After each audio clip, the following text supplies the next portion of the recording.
StudyIQ IAS. अब तैयारी हुई affordable.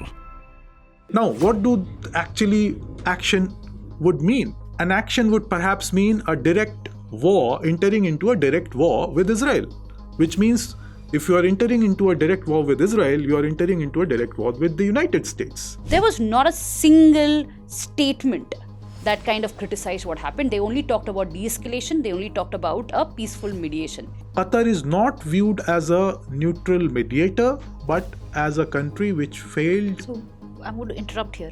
Which country is a neutral mediator then? US. US is definitely on the side of Israel. Do you think Saudi Arabia, point number one, was about to sign Abraham Accords when this attack took place? Secondly, it is biding its time. And that is why it has not released any statement or any kind of, stand, as we put it, on this issue. Don't look at Ukraine as the main issue today as far as world is concerned. Palestinian issue is the main issue. While the world looks towards the Israeli-Palestinian issue, slowly Iran, with the help of China, is becoming nuclear. Because that is going to change the power politics in the region. Do you think that's a possibility, or Iran is always going to be just about to become nuclear? Hello and namaste. मेरा नाम है doctor दीपानेता और आपका स्वागत है geopolitical dialogues bye StudyIQ. आप सभी को पता ही है कि इजराइल और हमास के बीच में 7 अक्टूबर से वॉर चल रहा है. बट एक क्वेश्चन काफ़ी डोमिनेट कर रहा है तब से. क्या अरब कंट्रीज़ ने पैलेस्टीनियन इशू को बिट्रे कर दिया है?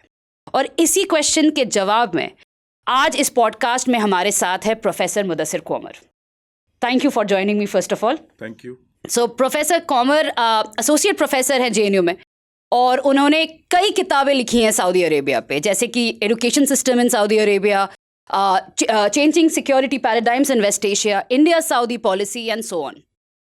JNU से पहले वो रिसर्चर थे Manohar Parrikar institute for defence studies and analysis पे, और PhD के समय पे you were a research fellow at the Faisal institute for research Saudi Arabia में. तो आज इस पर्टिकुलर क्वेश्चन पे हम एक विस्तार से डिस्कशन करेंगे और ये जानेंगे कि क्या है हर एक अरब कंट्री का stand vis-a-vis the Israel Hamas war. तो first of all professor, welcome to the geopolitical dialogues and it's really a pleasure to have you on this podcast. It's a pleasure for me also. So Mudassir, सबसे पहला question यही है कि have they betrayed Palestinian cause? That is a narrative. There is a narrative that the Arab countries have betrayed the Palestinian cause. But one has to look at it in depth to be able to understand what has been the stand of Arab countries. And there are many Arab countries. One can divide Arab countries into Arab countries which are powerful, which might be able to do something. And then there are Arab countries which may not be actually able to do much in supporting the Palestinian cause or the Palestinian people or Palestinian organizations. Okay. The first and foremost is about the narrative. Where does the narrative comes from that the Arab countries have betrayed the Palestinian cause, Palestinian people, and they are not doing anything to support the Palestinian people and the Palestinian cause? The narrative emanates from 4 sources. 2 are basically the core of the conflict, in the sense that the 2 core parties of the conflict, the Israelis and the Palestinians. And the 2 other are peripheral in the sense that they are the major benefactors and supporters of each of the party. For the Palestinians, it is Iran. For the Israelis, it is the United States. And all 4 have some reason to say that the Arabs are not supporting Palestinians. One says it is a betrayal. The other side says that it is a support for our cause, our way of understanding the Israeli-Palestinian conflict. Now, if we delineate further, the current conflict is between Israel and Hamas, not even the entire Palestinians. I mean, for example, if you look at the entirety of Palestinians, the UN recognizes the Palestinian Authority, which is led by Fatah, which is an organization founded by the late Palestinian leader Yasser Arafat, and that is based in West Bank, not in Gaza. Hamas is based in Gaza, and it has close relations with Iran. And for a very long time, Hamas is an Islamist organization. It is an offshoot of Muslim Brotherhood of Egypt. I'm going to come to that also. And it has it while it does not have a very close relation in terms of ideology with Iran, it has strategic relations with Iran. And Iran has been supporting Hamas for a very long time through military kind of support, through ideological kind of support, and other ways in which Iran supports Hamas. So for Hamas, since it is an offshoot of Muslim Brotherhood, it is against Arab countries being led by monarchies. Okay. Like Saudi Arabia, like... So what is Muslim Brotherhood, first of all? Muslim Brotherhood is an organization that has its roots in Egypt in the early 20th century. It was founded in 1928 by an Egyptian scholar, Islamic scholar called Hassan al-Banna. He was of the view that the Muslim societies need to reorganize themselves, and after that reorganization, Muslim states should be guided by a certain interpretation of Sharia laws. Okay. So their ultimate goal is to establish a big, grand Islamic state in the entirety of Arab and then the Islamic world. They base their ideas on the concept of ummah, which is in a very normal way, ummah can be understood as the global Islamic community. Okay. So Muslim Brotherhood, in a nutshell, today it is an organization which is not very popular, or which has gone underground in many of the Arab and Islamic countries because of the problems it has created for these states, and the use of force by the states, such as in Egypt or in UAE or in other places where it has gone underground. It gets some support from countries like Turkey and Qatar, but they also are not completely comfortable with the ideology of Muslim Brotherhood, because first it talks about reorganization of societies, which is problematic, and then it talks about the complete revolution in a political sense of the word to replace the existing states, which again becomes extremely problematic for the current rulers anywhere in the Arab Islamic world. So Muslim Brotherhood is an organization that does support Hamas, but Hamas has become a bigger force as far as the Palestinian issue is concerned because of its insistence on continuing with the armed struggle against Israeli occupation. They also call for complete elimination of Israel, which means from the Israeli point of view, Hamas is an existential threat because it calls for end of Israel per se, not just the occupation. For Hamas, it is ideological. There are ideological reasons to suggest that Arabs have betrayed us. There are tactical and strategic reasons as well. And then there are emotional reasons also, because they feel that these are the leaders who are rich, who are strong, and they have not been able to support us. For Iran, it is a question of legitimacy. It's a question of being more considered as more leader of the Islamic world than the Saudi Arabia and other Arab countries. Among Arab countries, the most important power today in the world is Saudi Arabia. For numerous reasons, because it is a rich country, it is a country which is big, it is a country which is located at the heart of the Arabian Peninsula, and then it also is the custodian of the two holy places in Mecca and Medina. So it has certain claims for legitimacy. Iran wants to challenge that. Iran has been constantly challenging it since the 1979 revolution, and Palestinian issue comes very handy because of its emotional reverberations in the entirety of the Muslim world. For Iran to suggest that the Saudis and the other Arab leaders have betrayed the Palestinian cause. For the Israelis, they don't say betrayal, they say they understand us more than the Palestinians. What we are doing is not necessarily fighting the Palestinians in today's context, but we are fighting a terrorist group which is armed, which has attacked civilians on 7th October, and they have done that before also.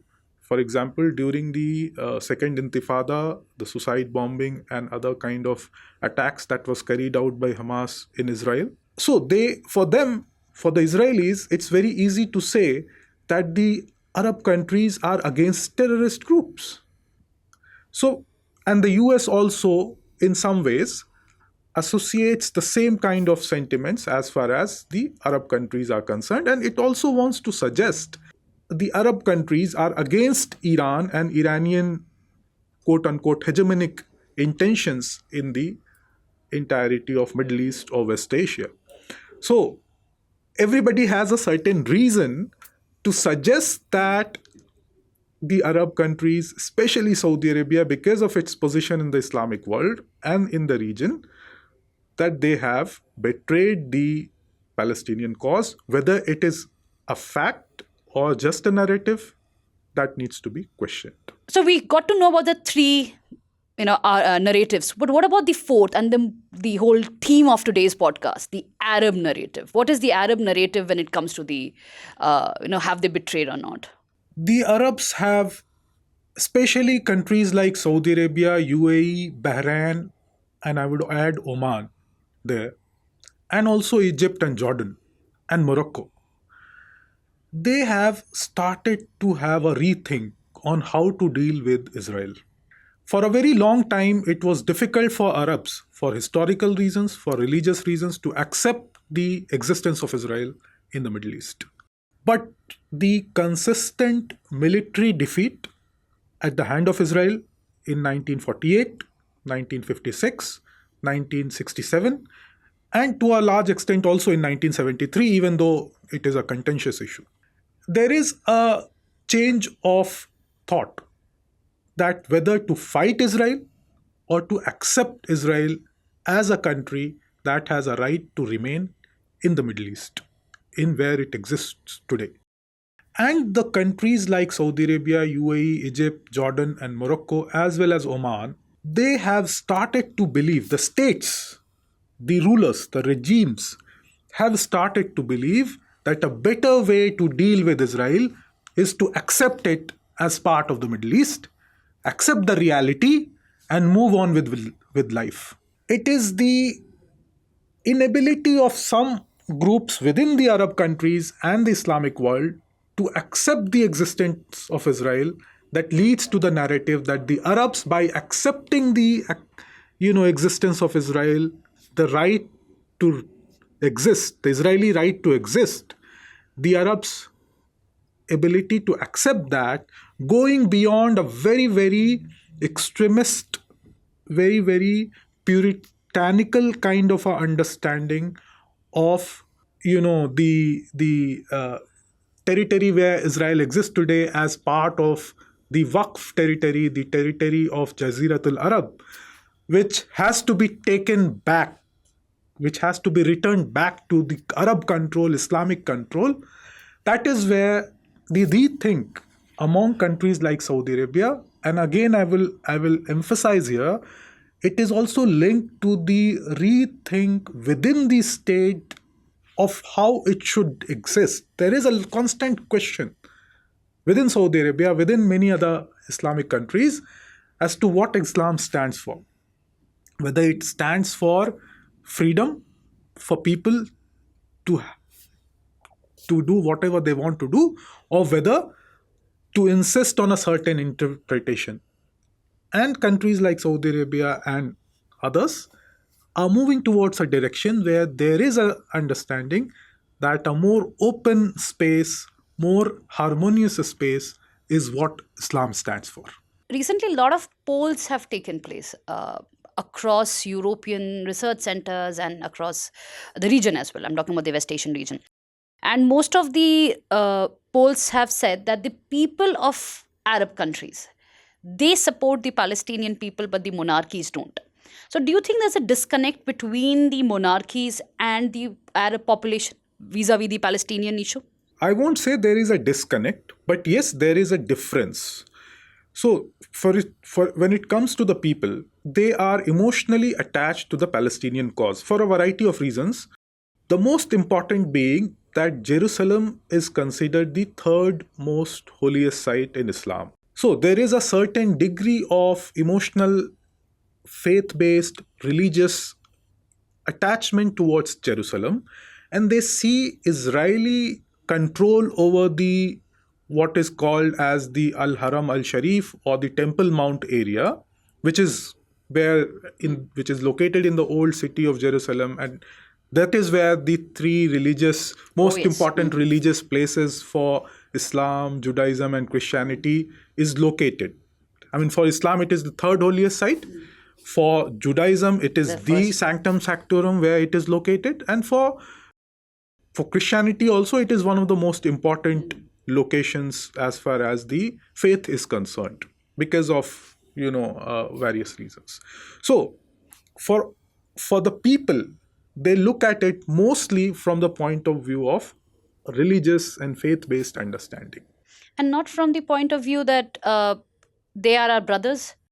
Yes. So the point, as I was talking about the concept of ummah, so there is a certain degree of understanding among the people also that all Muslims are brothers and sisters in the sense they all belong to the same ummah. That community feeling.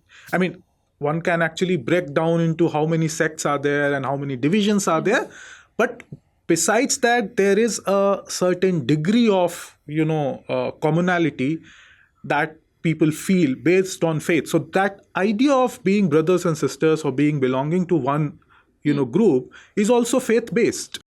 And the Palestinian cause somehow after 1948, after the formation of Israel, has become a central point as far as the political aspect of it is concerned, central rallying point for bringing the sentiments of people together. So that is at the core of why people feel so much of emotional attachment, and there is some degree of hatred also towards Israel, towards Jews, based on certain religious sentiments. Done. Having said that, when it comes to the states, the Arab states, and if you look at the three main states which are at the core of three or four, which are at the core of the Palestinian issue, is Egypt, because it is immediate neighbor when it comes to the Sinai Peninsula. Jordan, because of, again, it's an immediate neighbor. Syria also because of immediate neighborhood. And then Saudi Arabia because of its position as a leader of the Islamic world or in the Islamic world. So these are mainly 3-4. Even if we break it down a little further, it's basically Saudi Arabia and Egypt which are considered to be at the core of not acting against Israel and not acting in favor of Palestinians. Now, what do actually action would mean? An action would perhaps mean a direct war, entering into a direct war with Israel, which means if you are entering into a direct war with Israel, you are entering into a direct war with the United States. Both Saudi Arabia and Egypt are allies or partners of the United States. You don't enter into war, go to war with or against your partner country. And that is one of the reasons. But at the end of the day, Egypt still didn't open the Rafah crossing. There are two reasons for Egypt to not open the Rafah. And just to complete that, at the end of the day, neither Jordan nor other like UAE did not recall their ambassadors after what happened. I think the only Arab country that made a little bit of noise was Bahrain. And we all know Bahrain doesn't really have that kind of a strong voice. There was not a single statement that kind of criticized what happened. They only talked about de-escalation. They only talked about a peaceful mediation. So somewhere or the other, there is, if you look at the Palestinian protests across US, there is a sense that, they could have done something more. So when we come to Egypt, could they have done that? There are two reasons for Egypt to not allow what is happening today in Gaza to move to Egypt. One, if they allow Palestinian refugees to come to Egypt, it will become a security challenge for Egypt. Egyptian state itself. Because, okay, let's go back into history. Palestinians have been, the fact remains that the Palestinian people have been wanting a state, and they have been stateless since 1948. And before that also, but 1948, because at that is the time when the Second World War ended and the Israeli state came into being. So when it comes to the Palestinians, their statelessness have also created a degree of depression, and a desire, and they have taken arms. And whichever country has allowed Palestinians to come and stay in their state, for example, Jordan, it became a serious security problem in 1970. In September 1970, the Black September event, the Palestinian revolted against the Jordanian monarchy. In 1991, the Palestinians revolted against the Saudi and other Arab monarchies in support of Iraq instead of supporting Kuwait. They have, in Lebanon, it led to a civil war. The presence of Palestinians and their revolt or their taking up arms led to a instability and civil war from 1979 to 1990. So wherever Palestinians have stayed in any of the Arab countries, it has led to instability, it has led to revolt, it has led to a situation where the Arab countries have themselves become wary of large presence of Palestinians inside their borders.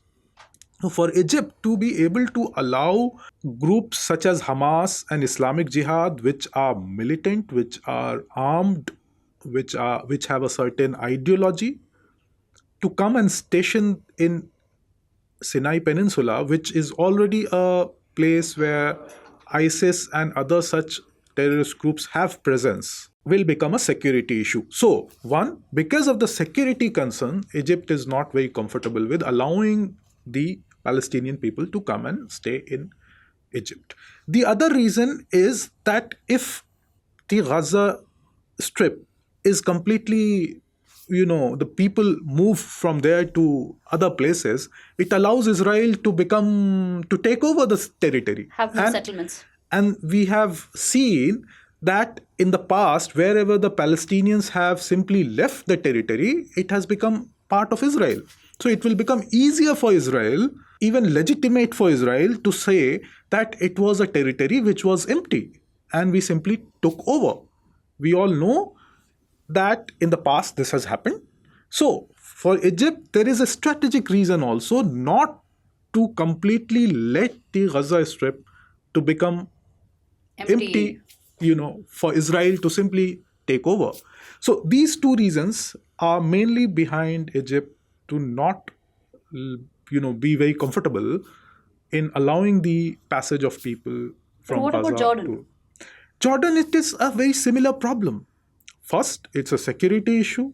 But 50% of Jordanian population is now Palestinian, right? Jordan already has 50% of population. Correct. If it allow, there is a proposal, there has been a proposal that why not the people from West Bank and Gaza simply move to Egypt and Jordan, and that could become the, Palestinian Jordanian Confederation state. And leave behind their own home. Yes. So, which means that if Jordan allows, first of all, it becomes a security issue. I mentioned the September 1970 event, the Black September event, and it becomes a challenge for the Jordanian monarchy. They are already the ethnic Jordanian population, or the local population, the indigenous population of Jordan, of that region, is already in minority, or they are smaller in number, or they are scattered. If you look at Amman, it is largely a Palestinian city now.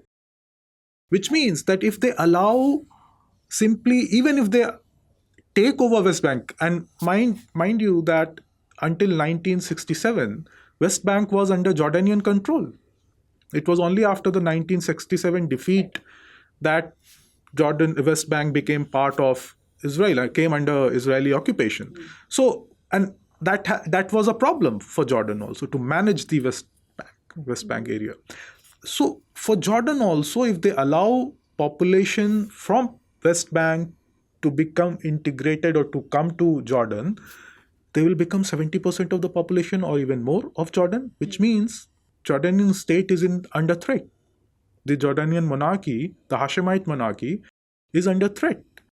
They may not be able to control and continue with the way they are continuing. So, regime security, the state security is at the core of Jordan not allowing or not very comfortable with letting the Palestinians from West Bank to migrate to Jordan. And the second, again, it is the same issue. The insistence of Arab countries also to say that there has to be a two-state solution. And there cannot be a two-state solution if Palestinians simply leave West Bank and Gaza. There will be only one state. Which means that if you support two-state solution, which is the only viable solution so far on the table as far as the Israeli-Palestinian conflict is concerned. Can there be a two-state solution? If you ask me personally, the two-state solution is dead. Correct. That It's is my been dead personal. since it has been put on the table because of settlement, so many other issues. It is dead because of a variety of reasons. Correct. Because of the Israeli actions, because of the Palestinian actions, because of the actions of the mediators who have been part of the Middle East peace process. Personally, I would say it is dead. But if you ask me in terms of what is the solution for the Israelis and Palestinians, the only solution is that there can be only two states, existing side by side on a acceptable boundary, which is internationally and accepted by both the countries. Right now, it is based on 1967 borders, and this has been accepted in 1979, the UN Resolution 242, and so on. Which means that internationally, this is the only solution which can actually lead to the end of the conflict, or at least create some hope for the end of conflict. All other solutions, there can be a one-state solution as well. What kind of state it would be? It can be either a completely Israeli state or a Palestinian state, which means that one of the people will be removed from the territory which they currently stay. For the Israelis, it is an existential, for the Jews also in that sense, it's an existential threat because that is the only Jewish state in the world. And half of the Jewish population in the world today lives in that territory. So if there is no Israeli state, there is no Jewish state. And if there is no Jewish state, where do the Jews go? So there are challenges to any other solution which are, for example, as I said, there has been a proposal by not very popular one, not very well known one, to create a confederation of Jordan and Palestine, where maybe parts of West Bank will become part of Jordan and parts of West Bank will become part of Israel, and there would be a confederation state of Jordan and Palestine. Which means there is no Palestinian state as such. And the entire issue or the entire conflict is about Palestinian right to determine for themselves and to be ruled under a Palestinian state. I'm going to go back to the Arab countries. So we did Egypt, we talked about Jordan. Let's come to the GCC countries now. What is the point or the stand that Qatar takes? I'm more interested in Qatar because Qatar is a strong rival to Saudi Arabia. So what is the stand that Qatar takes when it comes to the Palestinian issue? Qatar is, there is a term which is used often, smart power, or, punching above its weight. So Qatar is a small state. It's very rich. Yes. It has, from 1995 onwards, it has been trying to build a niche for itself, create a niche for itself in international politics. And to a large extent, it has been successful. So, Qatar is today not seen just as a country which is a member of the GCC. It is considered to be a major power broker in the Middle East and also in the world, in the sense that it also takes interest in world politics. It also projects soft power through various, events such as the FIFA World Cup 2022. So, if you look at Qatar, it is a state which has been able to create its own niche and which has been able to challenge the supremacy of other bigger Arab states such as Egypt and Saudi Arabia. And on the Palestinian issue, it does supports Hamas in the sense that ideologically Qatar has been considered a supporter of Muslim Brotherhood ideology. It is the only state among GCC countries that still supports Muslim Brotherhood. It does not want Muslim Brotherhood inside its territory. It does not want Muslim Brotherhood to challenge the Qatari monarchy, but it does uses Muslim Brotherhood ideologically to challenge and to pose questions to other states, other bigger Arab states, as a tactical or as a strategic way to say that I am also a power. On the Palestinian issue, it does support Hamas, but it does not support Hamas in the sense that it provides arms and things like that. It mostly supports Hamas in coordination with the Israeli state. So there is a very good, smooth coordination between Qatar and Israel to create a situation where certain kind of aid, that is before 7th October, aid and charity and other kind of humanitarian support reaches the people of Gaza Strip, and that allowed Hamas to focus on arming itself with the help from Iran. That is something which has now come into the question, which the Israelis are thinking about. There were some questions that was raised by Israelis before, but that was not on the mainstream.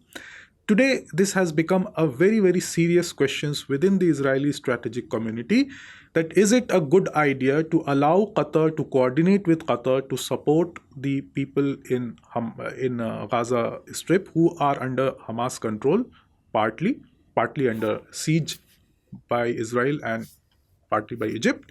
So is this a correct strategy? Now, that what will happen in the future. But today, if you look at it, Qatar is the only country which has direct coordination, contact with leadership of Hamas. Iran also has, but it has indirect contacts, indirect. It has its office. Hamas has its office in Qatar. Yes, Hamas has an office in Qatar. Hamas has the top leadership in Qatar. Top leadership is based in Doha. Yes. The other country that supports Hamas or has certain coordination with Hamas is Turkey. But it is mainly Qatar which has been the benefactor of Hamas in a political sense. And that has led to a situation where Qatar has been able to carve out a niche for itself. Correct. And it is, even despite of the fact that it supports Hamas and it coordinates with them, political, economic in more than one ways, it is still talking to Israel. It is also a strategic partner of the United States in security and political sense. Right. So can Qatar be the mediator? Qatar has lost its ability to mediate today. Why? If one asks it today, because Qatar was unable to prevent the October 7 event. With all its coordinations, influence, whatever it has with Hamas, it also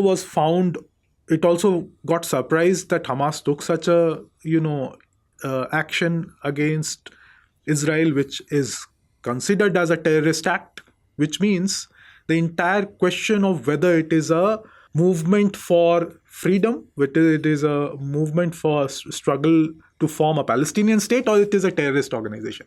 Israeli narrative has always been that it is a terrorist organization.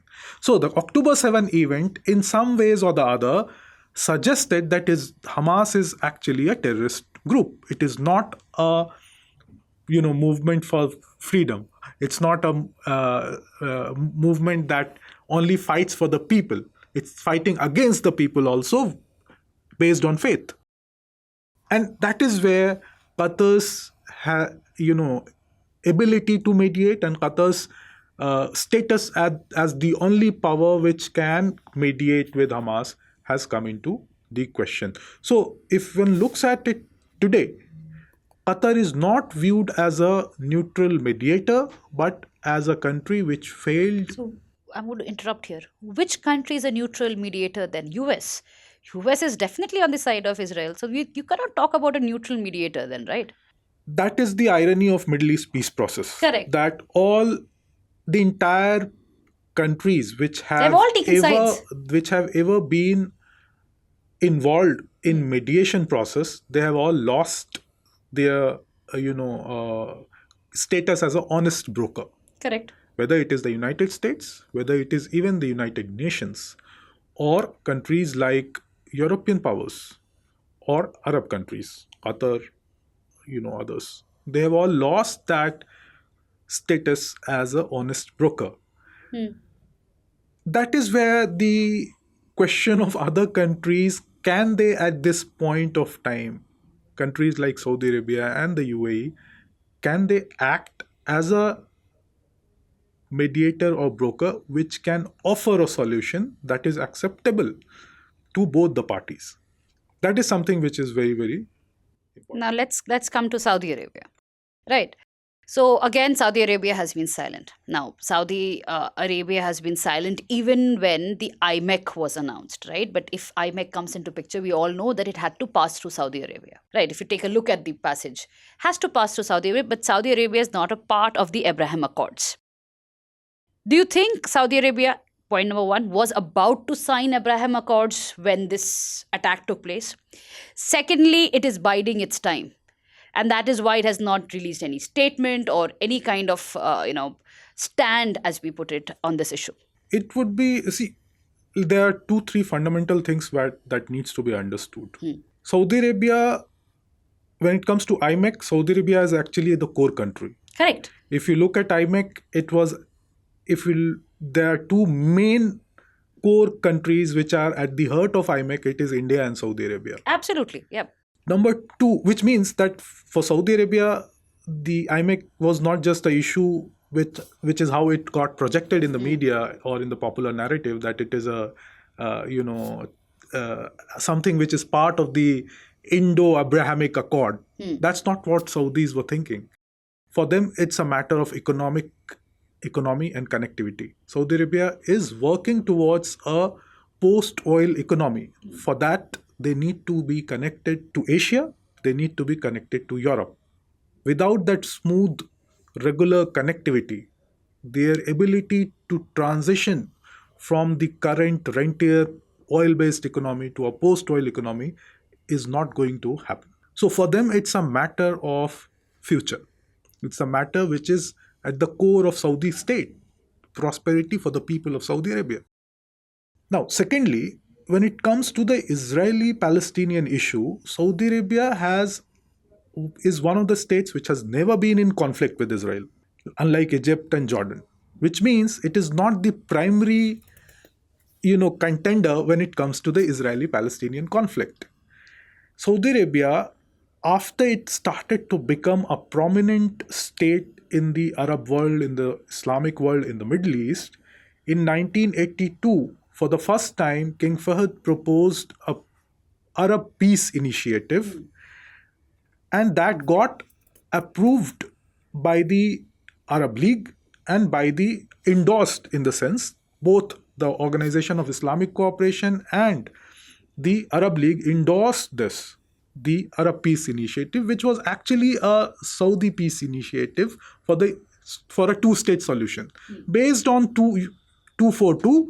And what it actually offered Israel was, at that time in 1982, was a complete normalization of Arab relations with Israel in exchange of establishment of a Palestinian state within the boundaries based on the 1967 war, which means the Gaza Strip, the West Bank, and the East Jerusalem, the old city of Jerusalem. For a variety of reasons, for Israel, it was not acceptable. They rejected the plan, and it has never actually come into the forefront of the peace process as far as Middle East peace process is concerned. Very briefly, again in early 2000s, in 2001, the Arab Peace Initiative was revamped, and it was again endorsed by the Arab League and the Islamic Summit as Abdullah Peace Plan. At that time, King Abdullah was the king of Saudi Arabia, and he again said this, that if more or less on the same points, that if Israel agrees for a two-state solution based on 1967 borders, the Arab countries will normalize their relations with Israel. And this time it came in two contexts. The first context was the second intifada, just before the second intifada broke out. So there was the situation in the Israeli-Palestinian theater was very, very tense, and countries like Qatar, UAE, and Oman had taken steps under US mediation to have economic relations with Israel. So Israel's economic commercial offices were created, built, established in these countries in some ways or the other. So for Saudi Arabia also came under pressure. It was also the context where 9/11 had happened, and Saudi Arabia was under pressure from US immensely. So it offered a solution where it will normalize relations with Israel based on the Abdullah Peace Plan. That also did not work out, and eventually the second intifada completely derailed the process. 2005, then Hamas comes into the picture in the sense that Israel withdrew from Gaza in 2005. There was elections in Palestinian territories, in West Bank and Gaza, where Hamas came into power in the sense that it won the election. And then there was a conflict between Hamas and Fatah. There was an infighting. One can actually call it a civil war within the Palestinian territories, and Hamas took control of Gaza Strip, while Fatah continued to control West Bank. So since then until now, Saudi Arabia was trying to mediate between Hamas and Fatah rather than trying to mediate between Israel and Palestinians, because the Palestinians themselves were fighting. They were not united. They have not been united ever since. So if you look at, for example, 2009 Taif Accord, it was for having peace between Hamas and Fatah. That's very interesting because this kind of understanding or the historical interpretation is very important to understand why Saudi Arabia is taking a step, I'll say a step back or a silence right now. Because if you read the narratives or the media reports, it's all blaming or pointing fingers at Saudi Arabia, not to any other country particularly, but to Saudi Arabia. So this is a very interesting point, that Saudi Arabia constantly tried to figure out how to maintain peace between the Hamas and the Fatah faction rather than between Israel. And Israel took advantage of that also. It kind of went ahead, and there was Clinton parameters coming in. It was always silent at that point of time, if you remember. So now if I move towards, let's say, Iran. How did Iran take it up? And why did Iran take it up? For Iran, it's a very, very easy tool to gain legitimacy, to gain support among the wider Islamic world. Since 1979 revolution, Iran, it is considered to be an Islamic revolution. And the Islamic Republic of Iran was established in 1979 under a doctrine which is an interpretation of the, Itna Ashari Shia theology by Ayatollah Khomeini, who is considered as the founder of the Islamic Republic in Iran in 1979.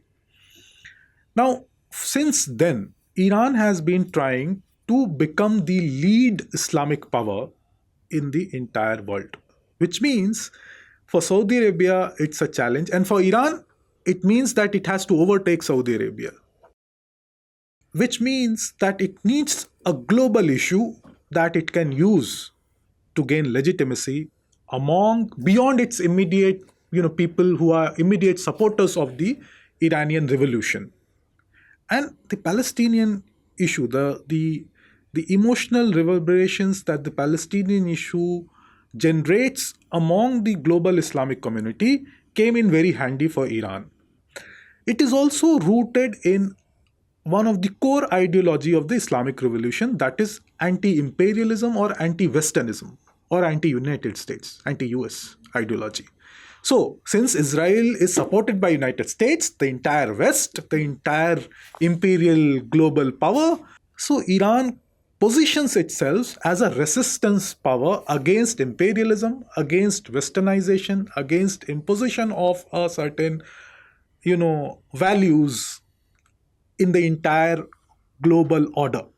And the Palestinian support for the Palestinians, whether it is actually a support or it's just a perception of creating a perception of that support, whether that comes in handy, it is very easy for the Iranians to actually step in and say that we are the only supporters of the Palestinian people.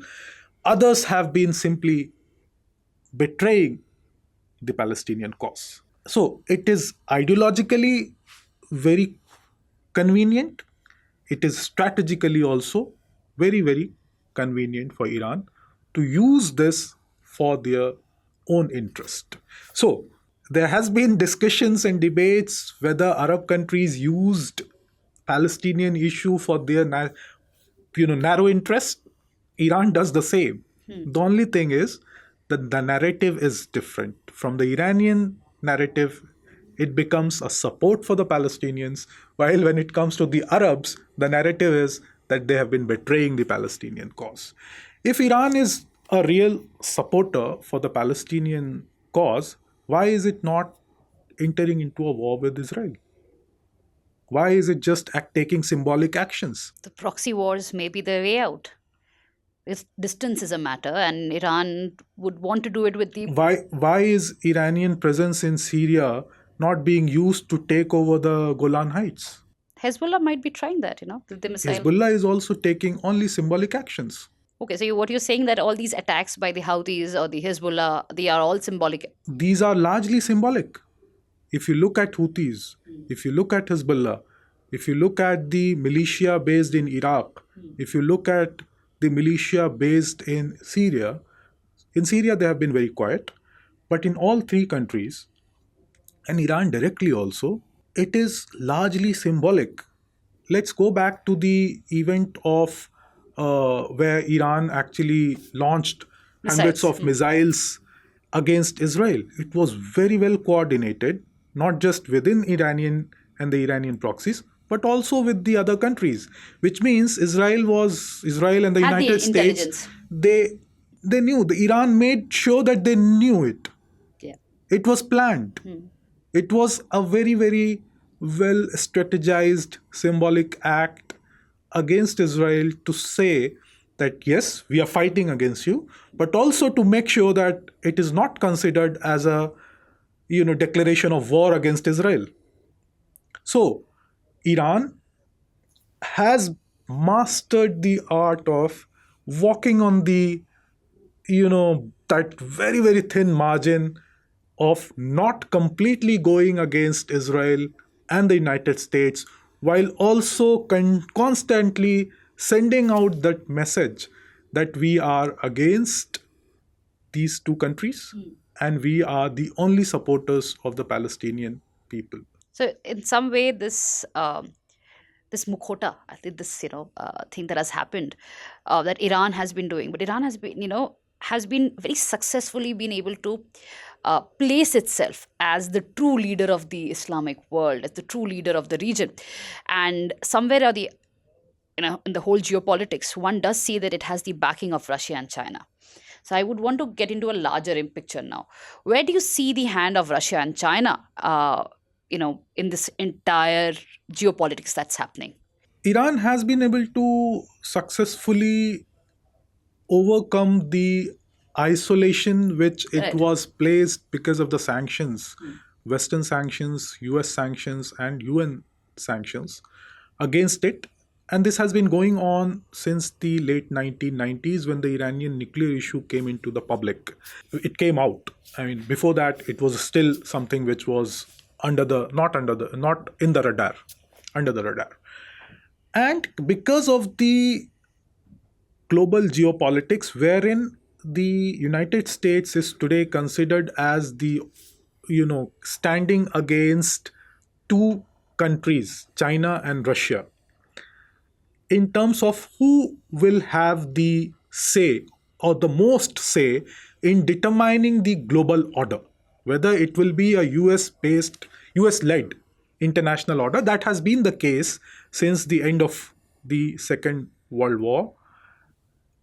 yes, there was a Cold War, but if you look at the international order, it was the fact that it was bipolar in some sense, but the entire international order was largely US led. The rules were made by US. Whoever makes the rules, Yes. you play by So that. the rules were made, the international institutions were run made. by the United States and its allies, the rules were made by them. The influence of these countries were expanding. Russia also, but eventually Russia collapsed. The USSR collapsed, which means that there is a international order that is largely since Second World War has been led by the United States. China today, because of its enormous economic rise, is viewed as a country that Next can challenge the US led international order. Whether China wants to do that, that's a different issue. China is viewed as. And there are certain issues where China and United States have not been on the same page over the last decade or so, mainly because US also views China as a threat that can, challenge it in terms of the international, it's in US's international influence basically, which means that.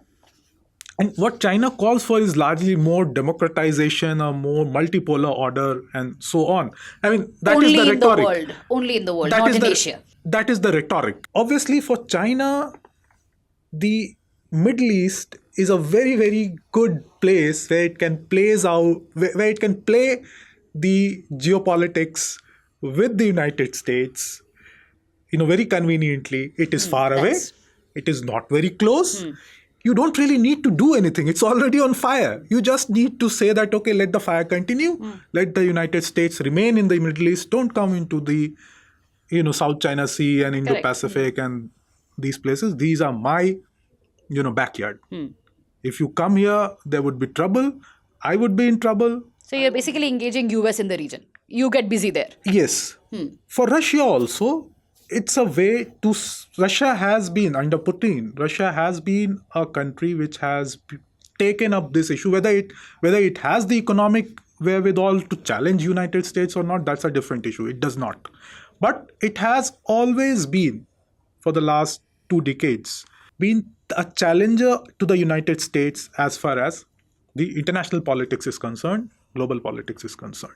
So, Iran, China and Russia have certain common cause. That brings them together. That does not mean they are allies.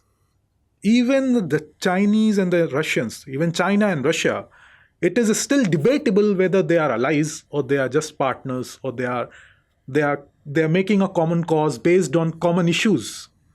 Similarly, with Iran also, it is the same thing. It is making common cause. It is breaking its isolation. It is telling the world that I am not isolated. It is telling the United States that you can do a lot of things. You cannot prevent me to build relationship with countries like Russia and China and other countries as well. And the entire global politics is playing out also in the Middle East because it is very, very convenient for Russia and China to say that for Russia, Ukraine, don't look at Ukraine as the main issue today as far as world is concerned. Palestinian issue is the main issue. For China also, I'm trying to just resolve. 2 days back, there was a conference of China Arab conference, and that it again called for a conference for resolution of the Israeli-Palestinian conflict. It's a very easy, convenient statement to be given. Not a very costly. You don't have to do anything. You just have to say that this is the main issue. The United States has failed. It has not been able to, resolve the issue for the last 70 years, which is fact. It's not a story. It's a fact. So, Iran, China, and Russia have certain common cause against the United States, and for all of them, the continuation of the Israeli-Palestinian conflict is beneficial. So, Professor, then my next question is, and this is based on an assertion that I have, is that while the world looks towards the Israeli-Palestinian issue, slowly Iran, with the help of China, is becoming nuclear, because that is going to change the power politics in the region. Do you think that's a possibility, or Iran is always going to be just about to become nuclear? Iran being a threshold nuclear power suits Iran more than actually becoming a nuclear power. Okay, so it's like the sword next to the neck. I can do it, but I'm not doing it. So from my understanding, so far as it serves Iran better to remain a threshold nuclear power rather than actually becoming a nuclear power, Iran will continue to be a threshold. It is already a threshold nuclear power, Yeah. and it will continue to be a threshold nuclear power so far as unless it eventually faces an existential threat, which means that there is a open war by the United States or Israel or all of them, both of them together against Iran. Iran will not go nuclear. Okay, and that brings me again back to Saudi Arabia, and I'm going to come back to Saudi Arabia because of that is your main expertise. So what is the current situation under MBS? I'll talk about the Saudi position on the Palestinian issue. See, if you look at Saudi Arabia, it criticized Hamas's action on October 7th. And once Israel moved into Gaza in terms of going against the Hamas inside Gaza Strip, it has been critical of Israeli military action against the civilians in Gaza Strip, which means it has maintained a very, very consistent position where it has been critical of Hamas attacking civilians, Israeli civilians, and Israeli military action, whether in the name of collateral damage or in any other name, against civilians in Gaza Strip, not against Hamas. So, Saudi Arabia has been silent as far as Israeli action against Hamas is concerned, not against Palestinians.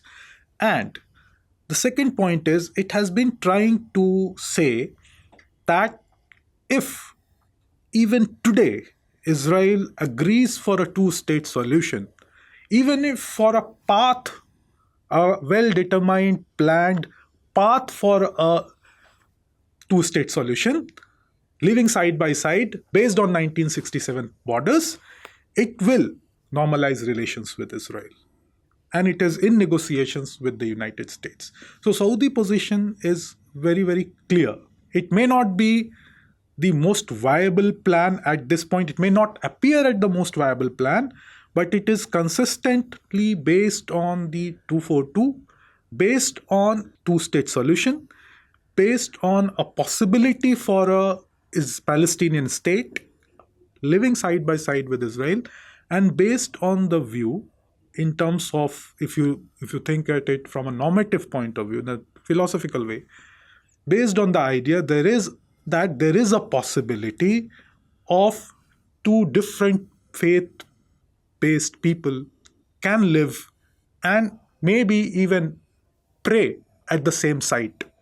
So this is also linked to the religious, social, economic transformation that is going on in Saudi Arabia over the past decade. And I must say this, that while Mohammed bin Salman, the current crown prince, is at the forefront of making that reforms, of accelerating those reforms have not been initiated by Mohammed bin Salman. They go long back. Saudi Arabia has been undertaking socio-economic transformation that has its roots in 1990s.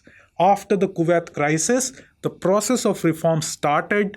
It was slow, it was gradual, it slightly accelerated under King Abdullah in the 2000s, the first decade of 2000, the 21st century, and it further accelerated under King Salman and Crown Prince Mohammed bin Salman. So we have been talking about the two-state solution, and I just wanted to end this podcast with this final question. Do you really think that there can be a two-state solution, there can be a Palestinian state, especially right now when more than 140 countries of the UN have recognized a Palestinian state? I'm not talking about the main countries, but there are 145 countries across the world which have recognized a Palestinian state. So do you really think that this solution or a Palestinian state can truly happen? Not in the immediate future. not in the foreseeable future. I don't see any possibility at this point of establishment of a Palestinian state in the immediate future. And I'm not saying it because I am against the Palestinian state or anything. It is based on the reading of the facts that are on the ground. Until unless Palestinians themselves are ready for a two-state solution, they are ready to accept based on internal consensus, the Palestinian consensus, that Israel has a right to stay and Israel has a right to remain. That consensus is not there as far as the Palestinians are concerned. Only a faction or a group of Palestinians accept that Israel has a right to stay, while many, such as Hamas and even more extremist groups, they do not agree with such idea. And that is where the point that there has always been, this narrative from river to sea, which means from the Jordan River to the Mediterranean Sea, it will only be Palestinian state, which means there won't be any Israeli state. So Israelis also have to accept this fact. Even within Israel, there is not much consensus. There are far-right Israelis who are in power today. They do not accept the idea of establishment of a Palestinian state for either security reasons or for other reasons. Similarly, the Palestinians, because of their either religious convictions, religious ideological convictions, or for any other convictions, they are not ready for a two-state solution. So there won't be a two-state solution until unless the Israelis and the Palestinians themselves agree on a two-state solution. And that's really next to impossible right now. Absolutely. So with this, we're going to come to an end to today's podcast. Thank you so much for giving so much clarity on this issue. And we hope to have you soon again on the, how the region is shaping up. Thank you so much for joining me. And thank you to all of you as well for joining me in today's podcast. See you in the next one. StudyIQ IAS. अब तैयारी हुई affordable.